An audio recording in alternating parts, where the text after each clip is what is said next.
I'm Helena. I'm 23 years old. When I was about 15, I started using Tumblr. I had an eating disorder since I was pretty young. There was a lot of messages that said, if you feel bad about your body, that means you're trans. I was just going through this period of like, I don't like how I'm treated as a cis person. I don't want to be cis because cis means you're uncool and you're privileged and you're an oppressor and you're bad, and I don't want to be that. In that way, I was really incentivized to try to figure out a way to make my voice heard in these communities. And obviously I can't change my race. I can't really change my sexuality.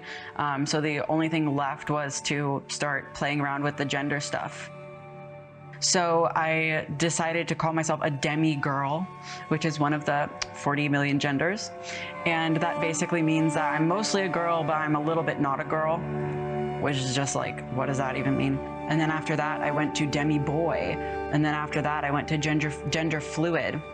And after that, I eventually went to trans boy. But all this took like 2 or 3 years of just going through this repetitive cycle of changing this identity and changing it again. And it was just never enough.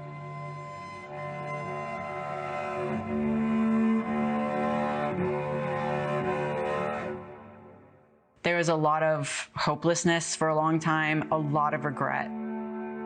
The feeling of regret was intense.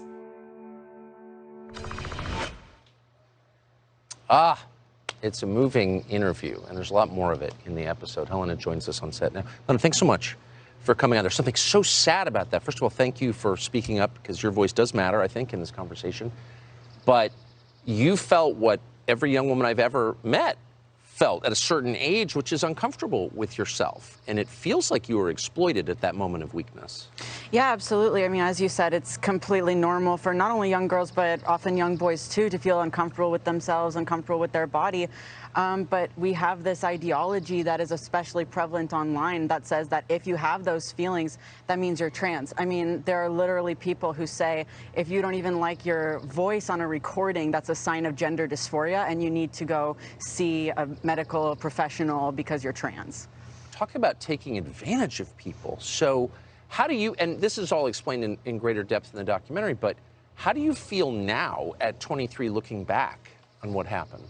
I feel honestly grateful for the experience because it's taught me a lot about the world and about myself, but I really feel afraid for these other young girls like myself who they might not be. You know, I consider myself lucky that I was able to get out of it unscarred really medically, but there's so many young people who can't say the same. And psychologically as well. I mean, it's just devastating to, especially from a young age, be lied to by adults at school and by medical professionals and told that your body is wrong, you need to change it, you need to get hormones, you need to get surgeries. That's devastating for a young person. So I'm just really concerned for younger girls and boys like I once was, yes, being led down this path and being hurt by it. It's a failure of male leadership, of adult leadership, and it does seem like some of the steps are medically irreversible. Absolutely. I mean, there's all sorts of, you know, the White House actually just put out a chart yesterday that says that some of these steps are reversible or partially reversible, but that's such an oversimplification of the truth. I mean, when you go on a cross-sex hormone, like that's going to give you not just physical changes, but psychological experiences that you can't just act like they never happened. You can't just take it back. Yes. And especially with surgeries, you know, a breast implant after a mastectomy is not the same thing as never having your breast taken off in the first place. So there's a lot of young women who are going through that, who had a double mastectomy at 16, 17, 18 years old, or even younger, that happens, who, you know, there's nothing you can really do to put that feeling of oneness and safety in your body back. It's heartbreaking. I hope people are hearing you with open minds, with tolerance. Are they? There's a lot of people out there, especially parents, who are really thankful for what I'm saying because they see that their young girl or their young boy is going through this, and the school is telling them, you need to affirm them, they're trans, you need to transition them.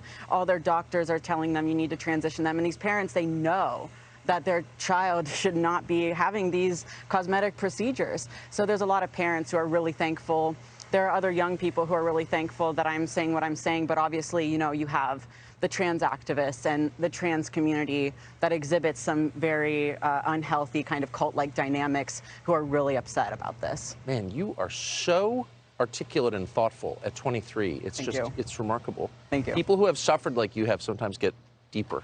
Yeah, you learn a lot. Like I said, I learned a lot. You do. Thank you for talking to us. Thank you. I appreciate it. You're going to hear her full story and others of people like her who've been through this on Fox Nation in early May. It's one of a bunch of episodes we've been working on. Stay with us for more clips from Season 2 of Tucker Carlson Originals. Be right back. Subscribe to the Fox News YouTube channel to catch our nightly opens, stories that are changing the world and changing your life. From Tucker Carlson tonight.